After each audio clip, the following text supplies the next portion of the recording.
Okay, so we want to kind of introduce ourselves and let you know who we are, where we work, and what role we do to support our Pima students.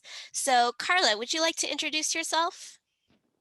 Good afternoon, everyone. My name is Carla Gonzalez. I'm the Assistant Director of Scholarships and Outreach in the Office of Financial Aid and Scholarships, and I'm very excited to be here and to have a wonderful panel of experts for you, and we look forward for your participation. Thank you.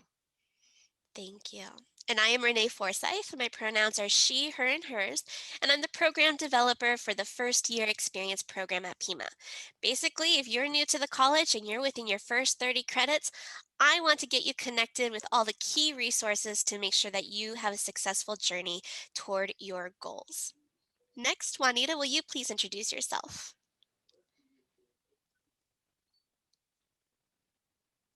Hello, my name is Juanita Bonias, and I'm the program coordinator here of the Office of Financial Aid and Scholarships. I'm very excited to be a part of all of this in this event. It's going to be amazing. Thanks for being here. Thank you so much.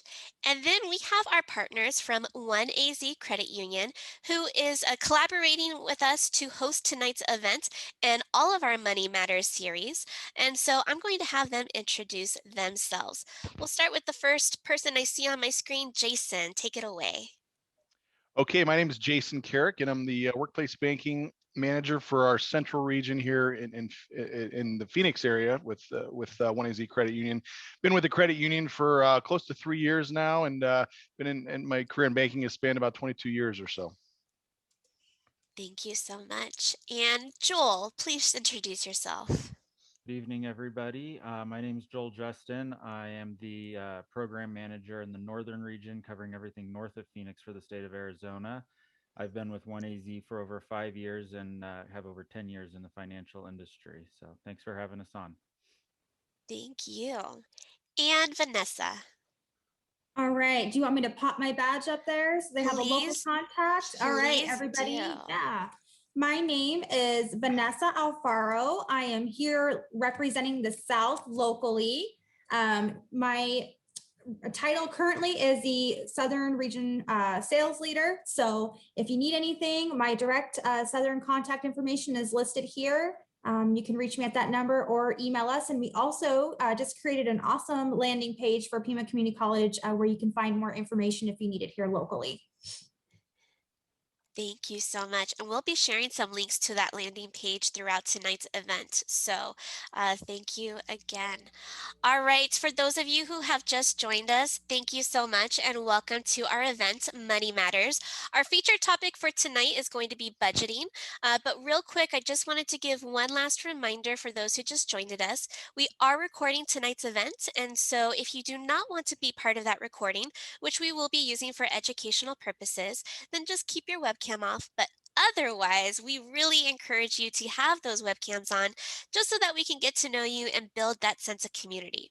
You also have the ability and option to rename your Zoom profile to your name and pronouns that you would like for us to call you throughout tonight's event as we have different discussion activities. Please keep in mind that the microphones will be muted. Please keep them on mute just so that we can focus and pay attention to the speakers. And then also, if you have any questions, please submit them through chats. We will have several individuals monitoring and responding to those questions throughout tonight's event. We want this to be an informative event, but also a safe one. So please make sure that you keep everything respectful, civil, and clean. And last but not least, please know that we will be referencing the handouts that Juanita shared with you in your confirmation email. So now's a great time to have those ready to look at, but we'll also be sharing some links with you to access them later on in tonight's event. All right. So without further ado, I think now is a great time to hand controls over to Jason, who's going to be sharing with us tips about how to budget like professionals. Take it away, Jason. Okay. Can everybody see my screen at this point? Yes. Excellent. Great. Well, I'm happy to be here tonight and looking forward to going over the psychology of spending and kind of uncovering the whys behind the what of why we buy. All right, so we partner with OneAZ Credit Union here. We partner with Green Path Financial Services, and they're a great partner that's able to come up with financial assessments, housing counseling, as well as credit report counseling, and also debt management as well. And so they provide some great content for us like this to be able to share with you all, and hopefully you'll find it beneficial. So first, we're going to talk a little bit about spending habits. So what do you think some of the influences are to your spending? Think that to yourselves right now in terms of what, when you're going to spend money before you make an important purchase. What are some things that might influence you to do that? All right. So some of the things that we consider or that maybe go into our spending process would be our values that are core to us, what we stand for, really representing who we are, and advertising. I mean, that's stuff that's all around us, through many different mediums. It's TV and radio, that's internet, that's pop-up ads, billboards, you name it. So all the things all around us every day that can influence us. Social factors, so the family that we come from, the friends that we keep, the work friends that we may have, people just in our social circles that may influence either directly or indirectly how we spend our money. And then self concept, so what we think about ourselves, or the images that we have, or the perceptions that we have of ourselves, and how that may influence the way that we spend our money. So when we think about values versus attitudes, they're used interchangeably, but kind of distinct differences as well. So for values, they're what we hold, strongly held beliefs to ourselves. They're hard to alter or budge. I mean, if our values are that important to us, it's probably been that way for a lot of years, and it would be hard to change. Whereas attitudes might reflect more of our current life situation. Those can tend to be a little bit easier to change or influenced. All right, so this meet our friend Robert here, and basically in this particular example, when we're talking about values versus attitudes. So an example would be Robert values hard work and commitment very much, but when you're talking about Monday mornings at 6 a.m., his attitude towards work might be a little less than positive at that particular point. Does that mean that he still doesn't value hard work and that's still a value of his? No, it doesn't. It just means that at that particular time, he's a little bit less than enthused about getting up at that point. But once he gets up and going, and that changes. But that kind of shows you how your beliefs and your values might be a little bit different from your attitude at a particular point. So this kind of represents our road to our financial goals. So of those things that help us to get there would be, of course, values, which we've talked about, our attitudes, and how those attitudes might affect our emotional reactions, which in turn might affect our behavior, and certain behaviors might detour us from what our financial goals are. So it's important to be aware of that and to try to have some things in place to help us to counteract that, I guess. So where did our spending values come from? So really, when we talk about family, media, and culture, would be different things that would influence that. So family is the family with which a person comes from has a huge influence on the way that they may spend their money. So our tendency, whether we are spenders or savers, the way that we manage our money, and even the way that we choose to spend that money, it could be highly influenced by our parents, what our parents taught us, maybe what they didn't teach us. So that's kind of one huge influence. Media, so we talked about that a little bit. That's something that's it's all around us every day. So TV and radio. If you look at movies, oftentimes it kind of depicts the perfect life, and in reality, that's not usually what it is. I mean, life can have its challenges and ups and downs, but we're getting the rosy picture that in the TV shows or in the movies, and so that could be a little bit unrealistic. However, that rosy picture might influence the way that we maybe are choosing to spend our money at times. So just being aware of that. And then culture, just the country that we live in, America. I mean, it's a culture of spending, or it can be. I mean, since the 1980s, when easily accessible credit became much more popular, I guess you could say, or accessible.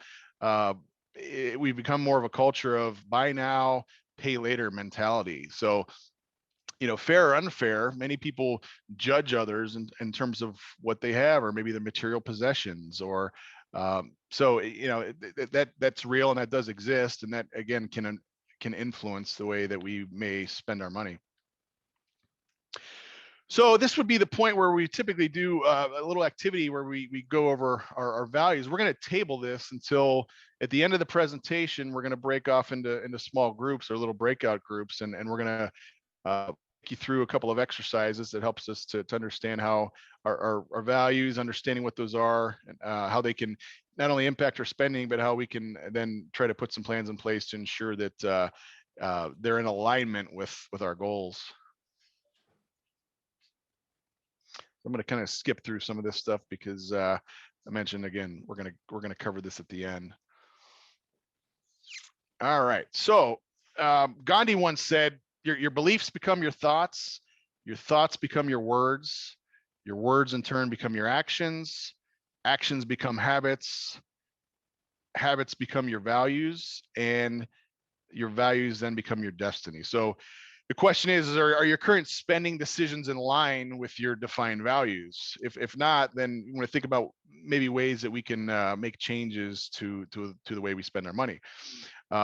Making a conscious decision to put your money into things that represent your core values, rather than allowing your spending habits to determine those values. So if your spending habits, again, do not reflect your values, then it would be a good time to maybe make a change. Shared values. So in a family setting, it's helpful when you do share values, because if you've got more than one decision maker, or more than one person who comes into play when determining how a family spends its money, I mean, you can be pulled in a lot of different directions, and if you're not disciplined with it, then you might spend a lot more money. You might be derailed from your savings goals and things like that. So really, to prioritize as a family what things are most important will be a good exercise to do, just to make sure that people are on the same page, and you're getting to where you're trying to go. So when we look at the pillars that influence our spending habits, the next thing that we're going to touch on is going to be advertising and the advertising around us. So the effect of advertising on spending. So experts have estimated, I've seen studies where the average person is exposed anywhere from between 250 all the way up to 5,000 advertisements daily. That's a lot of information that's coming at us from all different angles. Again, whether that be what we're hearing on the radio or the TV, from the internet to pop-up ads or apps that we're on, driving down the highway and seeing billboards and things like that. Things that you may not even realize that you're seeing it at the time, but it maybe creeps into your subconscious, and again can influence the way you spend your money. And then product placement. So I mean, if retailers are smart, when you go into stores, I mean, there's a lot that goes into how a store is set up.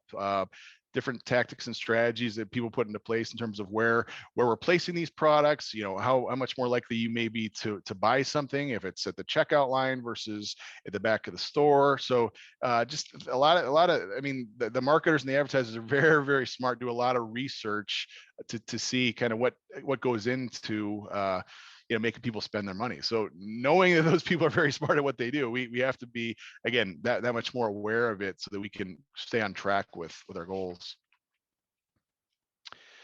So logo recognition. I mean, I'm going to share some logos that probably most of us recognize. Feel free at this point now, if you can think of anything, logos of major companies or major brands, feel free to chat that in right now, just to be fun to kind of see some of the things that are on people's minds. And I'll share some major logos, and it's just interesting when a whole room of people or group of people recognize the same logo. It just means that the advertisers and the marketers are doing their jobs to make sure that we recognize that particular brand or logo. So feel free to chat those in, especially if there's some that are very popular that you recognize that I don't mention. So this one, I think we all know this, the Nike swoosh, very popular brand, been around for a long time, and most, I mean, I'd say internationally, people recognize this logo. Next, Kentucky Fried Chicken. This has been around for a long time. Colonel Sanders is somebody that I think most of us recognize, if not all of us.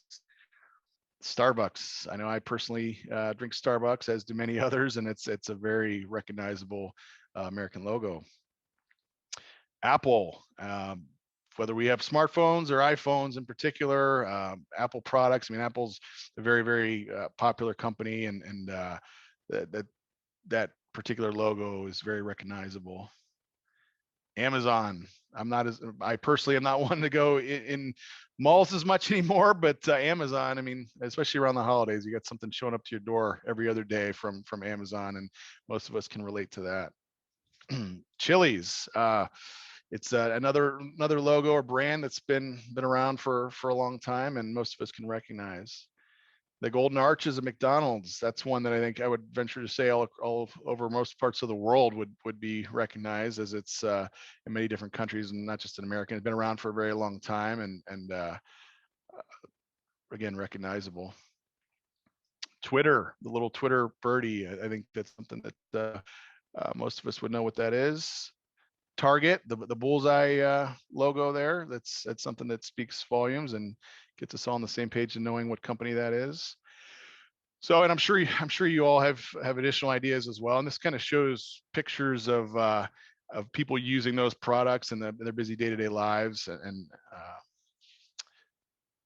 let's see.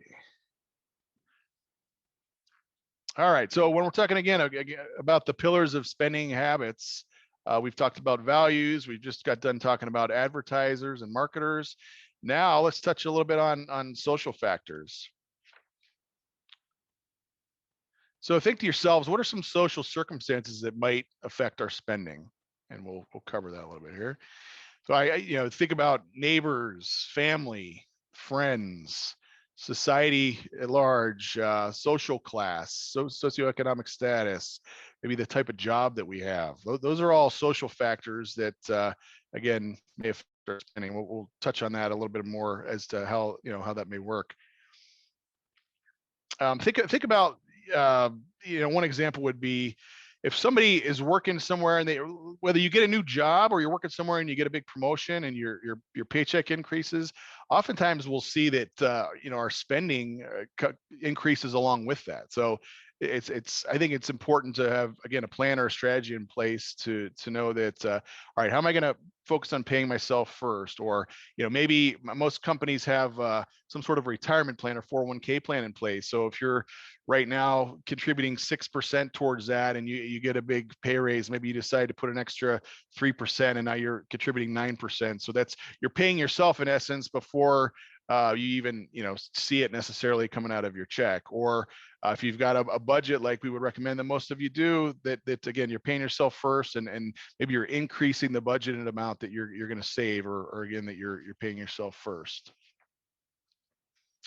So some other things would be social class. So you can see the picture of the fancy car, the nice big house. The higher our socioeconomic status, the more luxuries that we tend to buy. Peer groups. So spending more to keep up with friends and keep up with peers. I think we've all heard the phrase keeping up with the Joneses. That could be very real. If we're not disciplined and again, true to our values and who we are, then it's easy to get caught up and trying to keep up with those around us, whether that be friends or family or what have you. And then peer pressure. So this just shows a group of people that maybe they're all out to lunch, and I can relate to that. And then work career various times, there's been people that love to go out to lunch every day. So if you got a plan in place and you're trying to save, and maybe you're being part of your plan is to pack your lunch and not eat out as much, it can be tough when you got people that are trying to talk you into going out to lunch. And if you do, then maybe you're spending a little bit more money than you had budgeted. So just being aware of that, planning ahead, I think oftentimes where, if expect that you may be asked and say, oh, you know what, I packed today, or, oh, I already ate, but I love to come along for just the kind of the social aspect of it, or those types of things. So just that comes with preparation and anticipating that might happen, so that you're not caught off guard and then feel like, oh yeah, I'll go to lunch, because you don't that everybody else is going, and you end up again spending more than maybe what you had planned or what you had budgeted for, which could take you off track from your savings goals a little bit. This just kind of shows different shopping pictures of shopping environments and at different like retail stores and things like that. So, I mean, retailers, I mentioned it earlier, can be very, very smart with the way they like to control things such as lighting, layout, music, temperature, maybe even the smell in a store to entice you to shop more. I mean, shopping could be kind of a more entertainment for many of us or social involvement. So, you get caught up in that. I mean, studies have shown that more purchases occur in the third hour of shopping than any other time. So therefore, a lot of these malls and places like that, they'll do whatever they can to kind of keep you there longer, knowing that the longer you're around that and the temptation that you see and the people around you shopping with bags and seeing all the brand names around you, I mean, it's easy to kind of let your guard down and get caught up in that. So again, knowing some of these things ahead of time, knowing this is how advertisers, marketers work and how they're trying to influence us, I think can be half the battle and help us to stay steadfast in our just our pursuit of trying to save and to keep ourselves on track financially.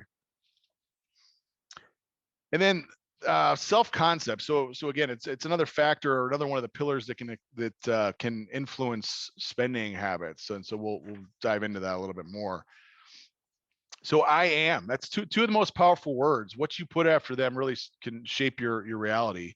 So just to give you an example, if somebody's self concept of themselves is that I'm a really good cook, or I consider myself to be a good cook, then that person might be more likely to offer help in preparing food for a party than someone who maybe their self concept of themselves is that I'm a bad cook, or I'm not a good cook, or I don't like to cook. And so that's just kind of an example of how that self concept may shape your behavior to where, again, if you think that about yourself and you're a good cook, you want to show that off a little bit, and maybe you offer up your skills to do that for a party like environment. So that's just kind of one scenario to highlight that. Thinking about ourselves in regards to spending money. So how that comes into play. So your behavior, when it doesn't match our self-image, it can lead to a little bit of mental stress. So acting in ways that are contrary to our self-image can lead to a term that's called cognitive dissonance, and it can cause anxiety or stress if, again, your behavior is not matching up with what the self-image you have of yourself. So that might not be a bad time for we're going to put we have a couple of polls up. We're going to put our first poll up. Yeah, so we're talking about the one that's related to behavior, correct? Yes. All right, let me get that queued here. And let me switch to the next one. Spending habits, correct? Which of the following would you say influences your spending habits? That's the one you want? Yes, please. All right, folks. So I'm going to launch this poll, and you're going to see a question, and we want you to pick the answer that best describes you. What do you think, Jason? 30 seconds? I think 30 seconds is fair. All right. And then we'll show the responses at the end.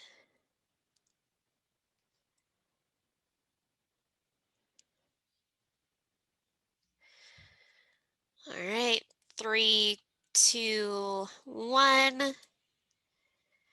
And here are the results. So it looks like 30% say social settings, 41%, the majority, is current trends in society, and 30% answered personal future financial goals.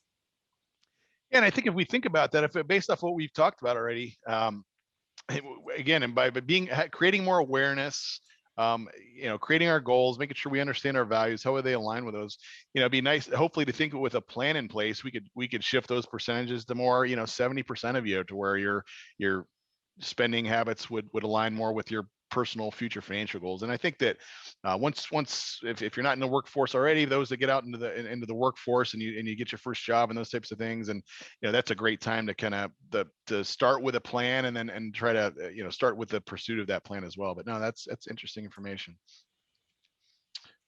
All right. So we talked about cognitive dissonance. This poll here.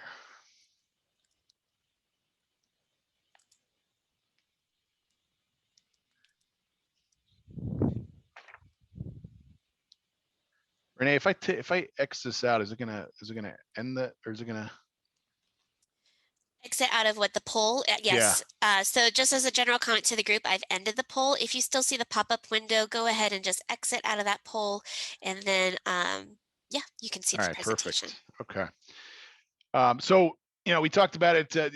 Saver. Those of us that are savers. If you classify savers versus spenders out there, savers can be, if you consider yourself to be a saver and there's a big purchase that, even if you're planning on saving for that purchase, you've been so disciplined, you put a plan in place, you're following it. It's kind of nice to build up that lump sum, and then you go to use that money to spend it on exactly what you were planning for, and it can cause some anxiety or make you feel a little bit uneasy, because now you're taking that lump sum and you're actually spending it. You're used to seeing kind of a nice lump sum in your savings. So, and then conversely, with a spender, if you consider yourself to be a spender by nature or innately, then you might be more likely to make impulsive purchases, and you might have to work extra hard again to create that awareness or anticipate some of the things that might happen to you that might affect you to make an impulsive decision. And so you gotta have a little extra discipline to counteract that. Let's do our second and final poll right here. I think it'd be a good spot for it. Yeah, let me get it queued up here. All right.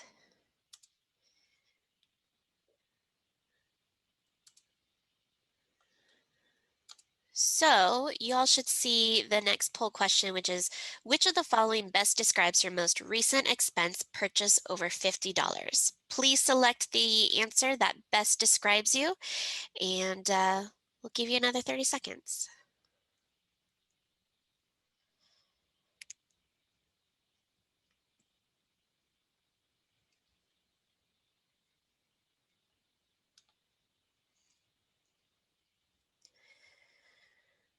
All right, 3, 2, 1. I started that a little late, so that's okay.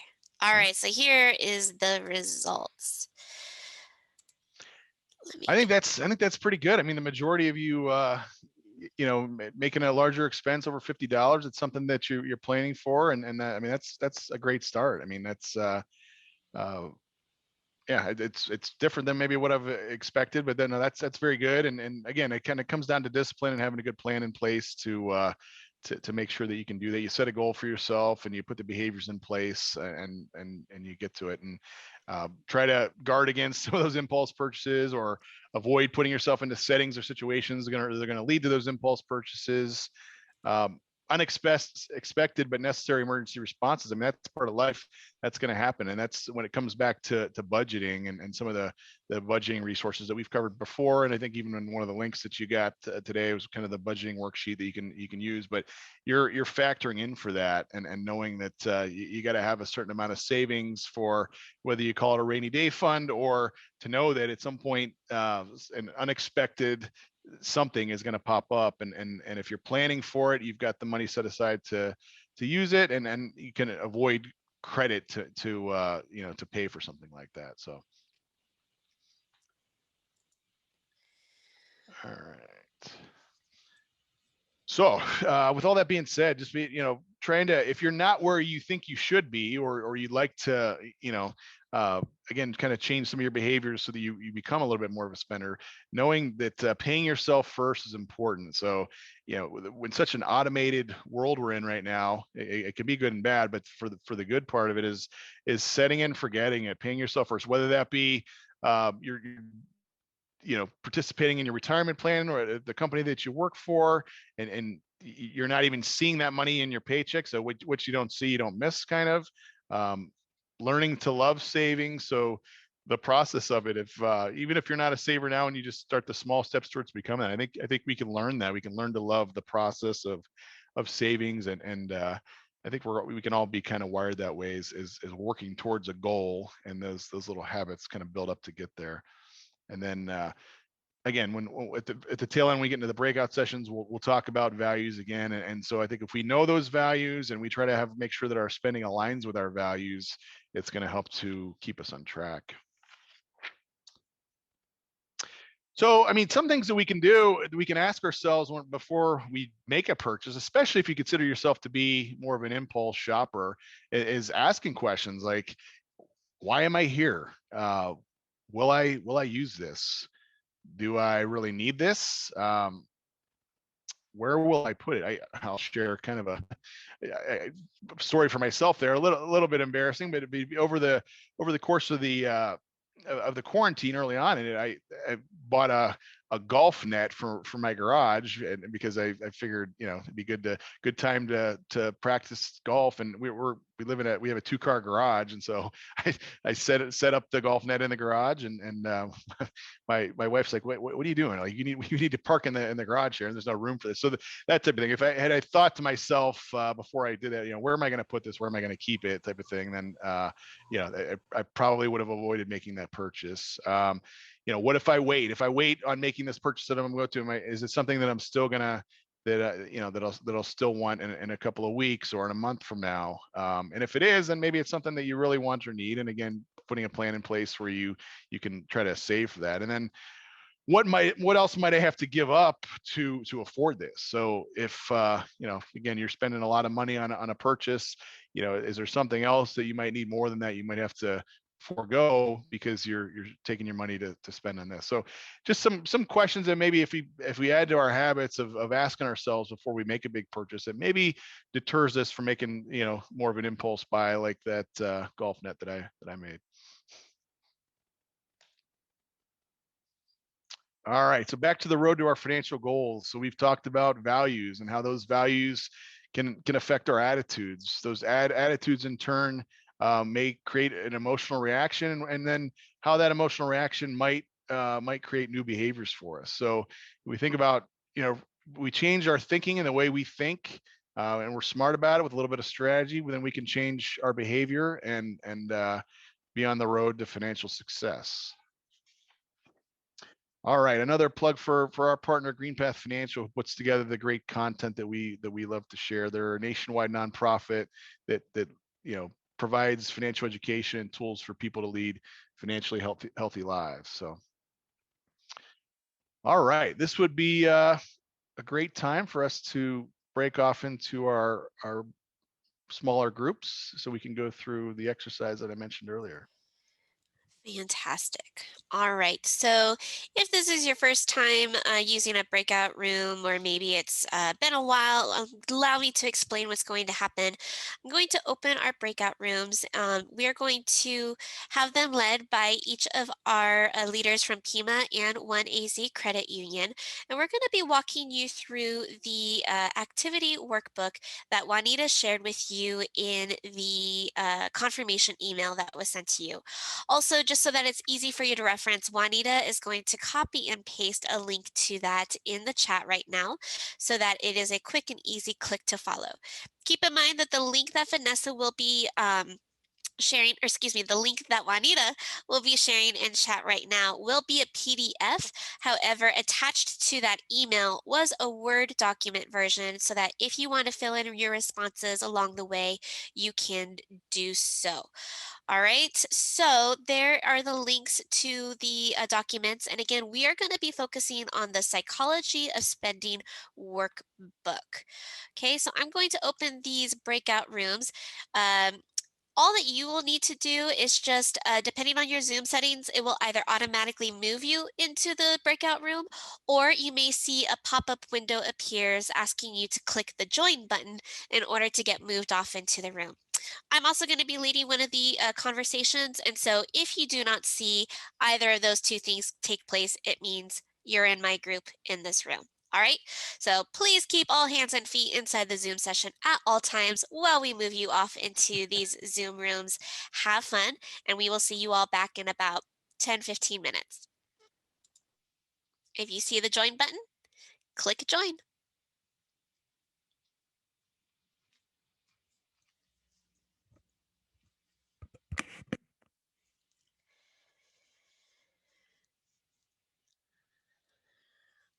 All right, so it looks like we are going to be our own group here. Hello, everyone. So let's see here. We have Tina, Ricardo, Shane, Gail, Savannah, and Karina. Awesome. Hello, everyone. Okay, I am going to go ahead and walk you through. If you give me a moment here, I'm actually going to start my screen share so that I can show you, we can all look at the workbook and questions together because I actually have a special version that is going to help us focus on which questions to discuss. So give me a moment. And also while we're in our breakout rooms, you're welcome to unmute yourself just so that we can all kind of participate and chat together. So it's a little bit more informal now. All right, let me screen share, get this going. And there we go. Are you all able to see the workbook in front of you? Yes. Perfection. All right. So we're going to be starting on page 3 in case you are following along with that PDF link that Juanita shared. And we're going to be talking about how do we define values when it comes to our spending habits and behavior. So when it comes to these values, it's a way for us to get a better understanding of our spending choices. And there's a couple different ways that we can do so. So what I want to kind of ask everyone first is, when was there a time in your life when you felt like you were the most successful? What were you doing? What were others doing around you? And what about that particular moment made you happy? So if anyone would like to go first, you can go ahead and unmute yourself. Otherwise, I'll call on someone.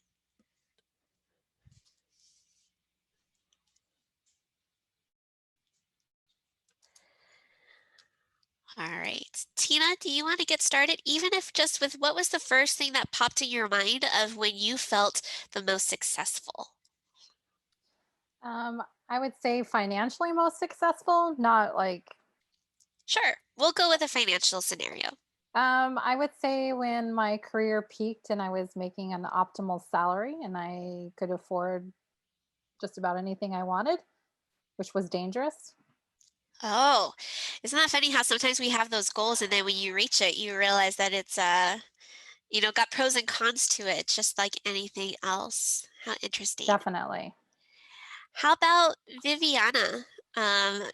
If you don't mind unmuting yourself, if your microphone isn't working, you can also throw it in chat. But when was a time that you felt most successful? I'm gonna say also like Tina, when I was sort of at the peak of my career, and then most recently, I know it sounds strange, but just going into college, having that ability of going in there and trying to find something new and exciting to do. I think that just felt for myself very successful that I was able to have the choice to be able to do that. Yeah, for sure. Anyone else want to answer this question? When was there a time in your life that you felt most successful? I can go. Yeah, go for it. Okay, so I quit my job of 12 years working at the VA hospital to go back to school. So it's been a hard adjustment because of the money now. There's not as much money coming in, so it was a big adjustment for me and my family. That makes sense. Thank you for sharing. I appreciate it. All right, so even if you didn't answer out loud, that's okay. But hopefully at this moment, you have an example, at least in your mind, so that you can personally be filling out that workbook yourself. And also, it will help us as we continue to bridge and go along in our conversation. So if you're doing this workbook at home, you can take each of these questions step by step. But for the sake of time, I'm going to jump down to question 4. So identify a time in your life when you felt the most satisfied and peaceful. And again, what was happening in that moment? Were there others with you? If so, who? And what in particular made this time peaceful and satisfying? if this is an example that's related to finances, great, but it doesn't have to be. So let's see here. Would anyone like to go first? If so, you can raise your hand or unmute yourself. Otherwise, I will call on someone.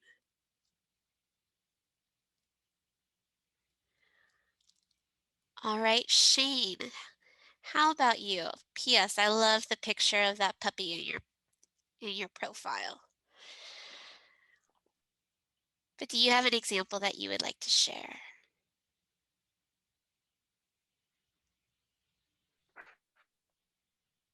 Step 4. Yep. So when was a time that you felt the most satisfied and peaceful? Whether that's a financial example or just another example related to life for you. Just being around family. Yeah. So when it comes to who else was there with you, it's Just your like going family. out with family. Is it because you find them supportive or encouraging? What is it about your family that makes you feel satisfied and peaceful?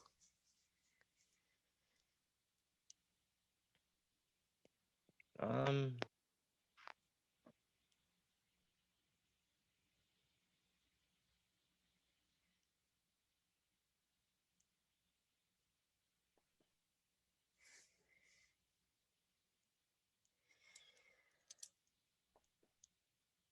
All right, looks like I may have lost the audio, but you can continue typing your question in chat. Is there anyone else who would like to answer this prompt? Even if you answered the first one, maybe you've got a follow-up to this.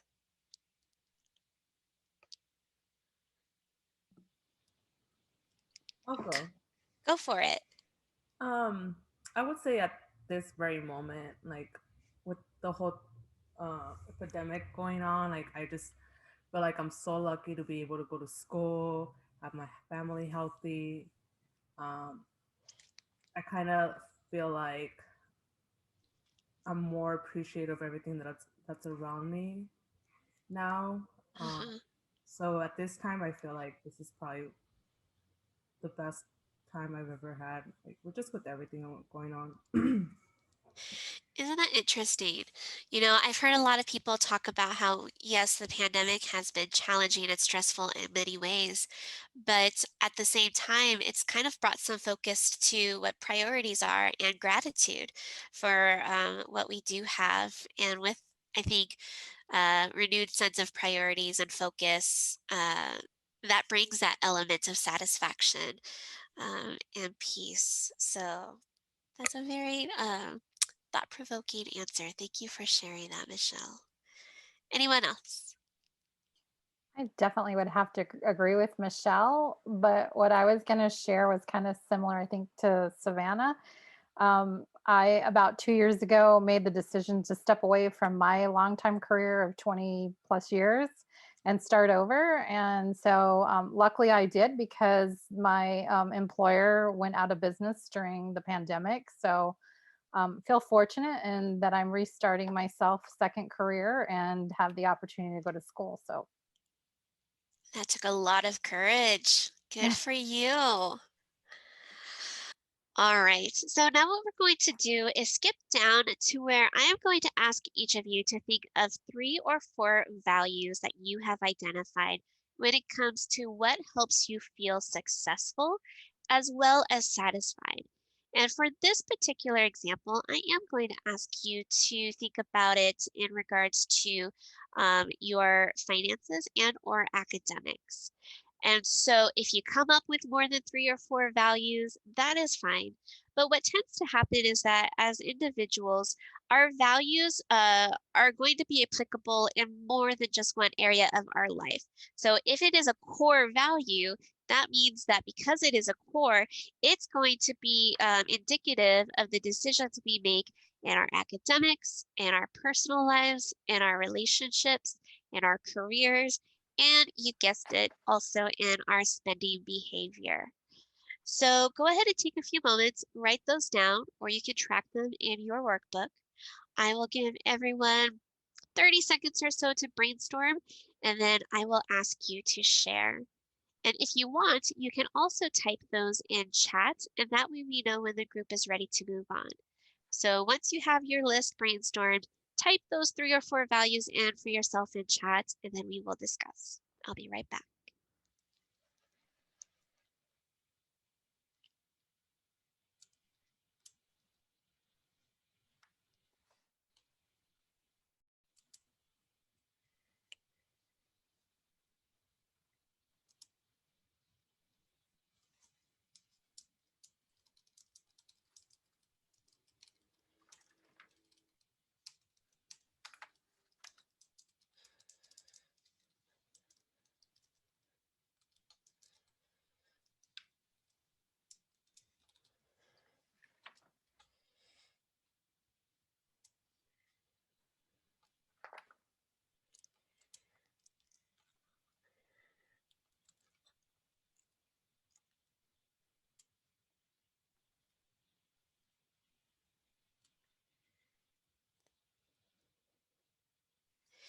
If this helps, also here is a list of values. So you can use this list as inspiration and pick the words that resonate with you if some did not already pop up into mind.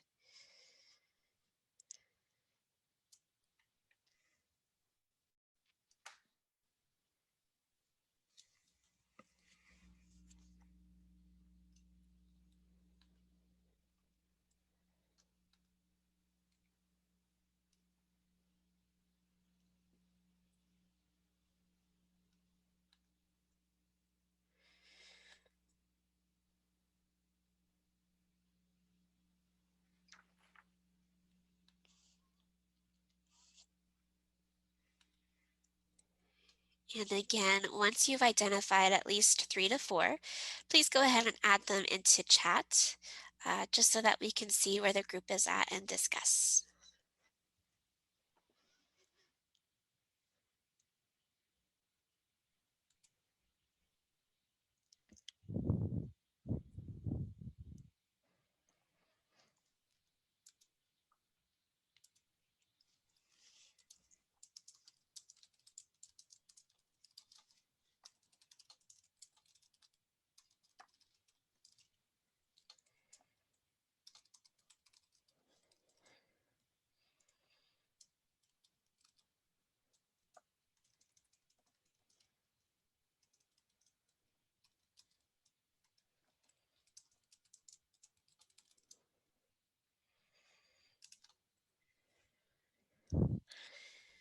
All right, Savannah, thank you for sharing.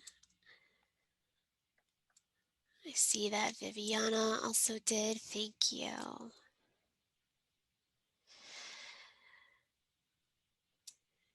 Shane. Yes, those are great. And Karina, thank you so much. All right, so Karina, I'm going to ask you, as you reflected on your values, how did you notice those specifically being related in how you budget and or spend money? Feel free to unmute yourself. Did you notice any correlation? Maybe you hadn't thought about it before, but what were some thoughts? Yes, it makes sense. I mean, I think family, I spend a lot on family. With inner harmony, I feel like I do. I like to, participate in, working out, yoga, taking days, like getting my nails done or eating well, you know. Let's see. Yeah, I mean, everything that surrounds me and what I think it's important. I think that's why, that's what I would say that I use my money on the most. Isn't it interesting how even if we didn't think there was a correlation, sure enough, there sometimes is? Thank you. Mhm. Ricardo, how about you? I don't think I saw comments in the chat, but please feel free to unmute yourself and share. What would you say are some values that you identified, and how do they correlate with your spending or how you budget? So some of the things that I chose were the accountability, the cheerfulness, and family. Uh-huh. So I am the oldest in my family, so I did see that with my accountability and family. So I do tend to take care of family first, and then take care of all the like necessities. But then, as long as we have enough to be cheerful, that's where I'm happy with my spending. Awesome. Thank you for sharing. All right, I'm going to close the breakout rooms. You will see a pop-up message appear. So at this time, you can either go move back on over to the main room, or actually you're already in the main room. Never mind. Y'all don't need to do anything. I apologize. So we'll give the rest of the group the rest of the 45 seconds here to pop on over and join. And then we'll continue on. Thank you everyone who was in my room for sharing. I appreciate it.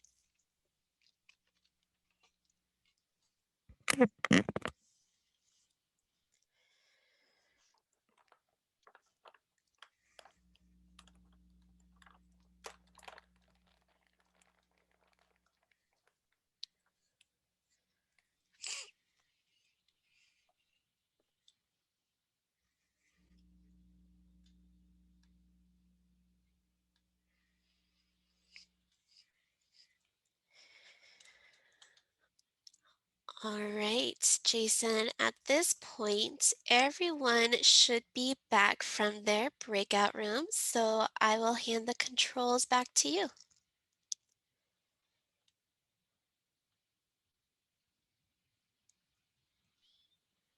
I'm sorry, I didn't hear what you said there. Oh, I was just saying at this point, everyone should be done in the breakout rooms and returned. So is there anything that you wanted to add to the conversation, or have them share from those breakout rooms, or just to bring it on home?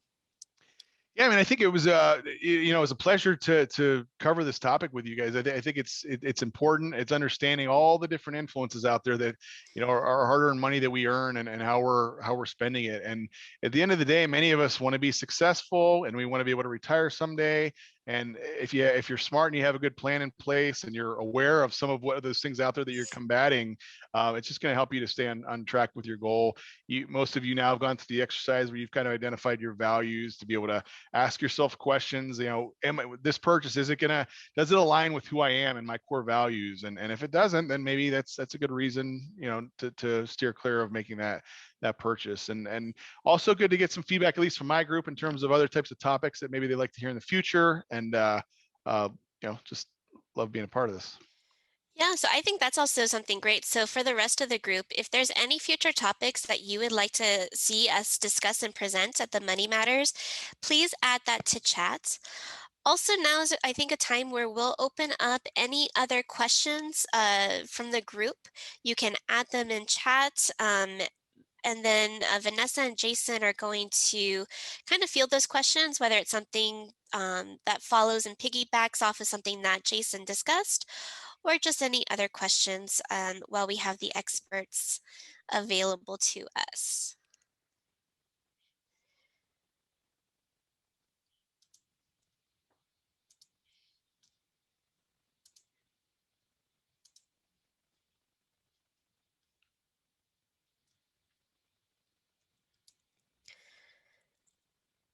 Not seeing any chat questions so far. Give it another few moments in case somebody is composing. As Renee mentioned, if you think again of topics, that would be good too for future content. Absolutely. All right. If you think of something, feel free to add them. We'll make sure that those questions get addressed before we close tonight's event. But Carla, do you want me to share the slides while you kind of talk to them about how the survey and anything else, or did you want to screen share? I can screen share. Perfection. Just one moment here.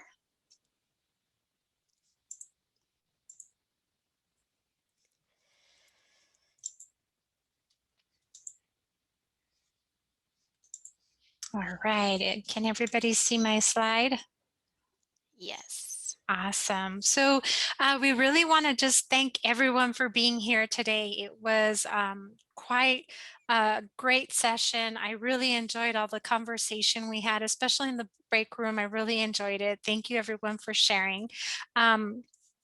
We hope that you found great value in the information that was shared today by our partners from OneAZ and from PCC First Year Experience and from the Office of Financial Aid and Scholarships. So we really are grateful to all our partners.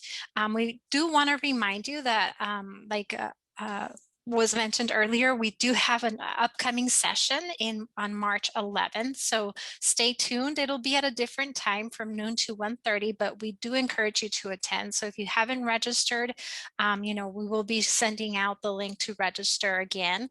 And first and last but not least, I do want to mention that there is a survey link that will be shared via the chat shortly. And we really want to encourage you to provide your feedback. It is very important for us to know how we did and what we can do for you. Any additional topics that you would like us to bring to share with you, and just let us know how we're doing. We really want to make sure that this information is of value to you. So we really, really thank you for being here. Thank you, Carla. So as you can see, Juanita has been sharing some links in chat to our different our offices and departments.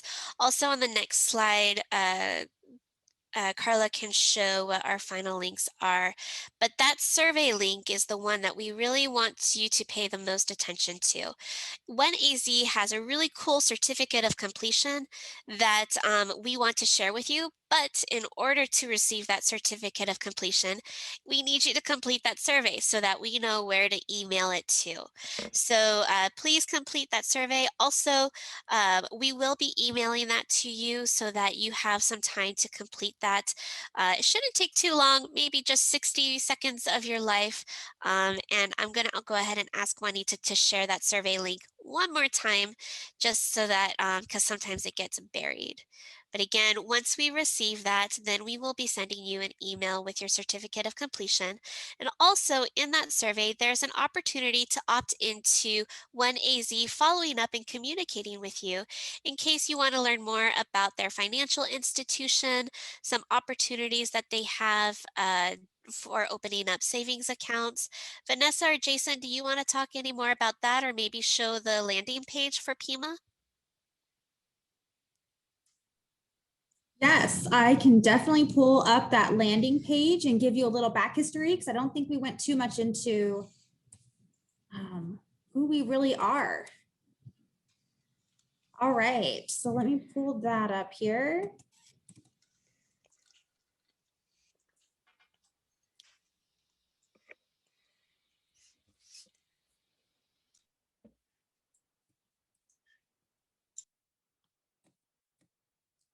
All right, so hopefully everybody can see this landing page. But this week we kicked off our landing page and the partnership with Pima Community College.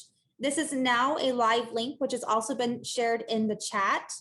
So this partnership just means that we're going to continue to do these workshops, but we also have some really cool offers. If you're a student, you do get a free checking account for your entire enrollment with Pima Community College. And we're giving you $100 if you decide to become a member of the credit union. And OneAZ has been around since 1951.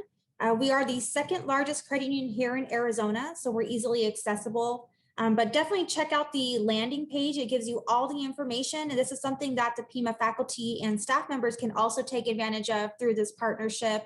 If you do need more information, you can definitely check out the landing page or reference back to my direct contact information or reach out to Jason and Joel. We'd definitely be able to help you set up an appointment.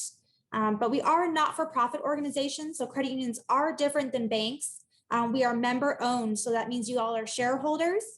Our members actually had a say in our name change about 4 years ago. So it's definitely different, more, I guess I want to say, member friendly. We do really put our members first. We're here as a resource. Check out the landing page. There's also a video from one of our other partners, Chris Peach, 10 ways to save money in college, which I know all of you can probably learn something from, but definitely check out that landing page. We're here to help. You can stop into any of our branches anytime. You can set up a Zoom appointment with any of our bankers, no matter where you're at. But definitely reach out, and we're really excited about this partnership, and we really want you to check out the landing page. Great. Thank you so much. All right. I do see that there have been several awesome ideas and suggestions for future topics. So OneAZ is going to be making note of those suggestions, looking into our curriculum, and pay attention to our social media. And again, your email that you provided today, we will be sending a follow-up email with the survey, and then also a reminder where if you would like to, maybe you didn't sign up for another one of our future events, but you would like to, then there's still the opportunity to RSVP for one of those. Are there any other remaining questions, comments from the group?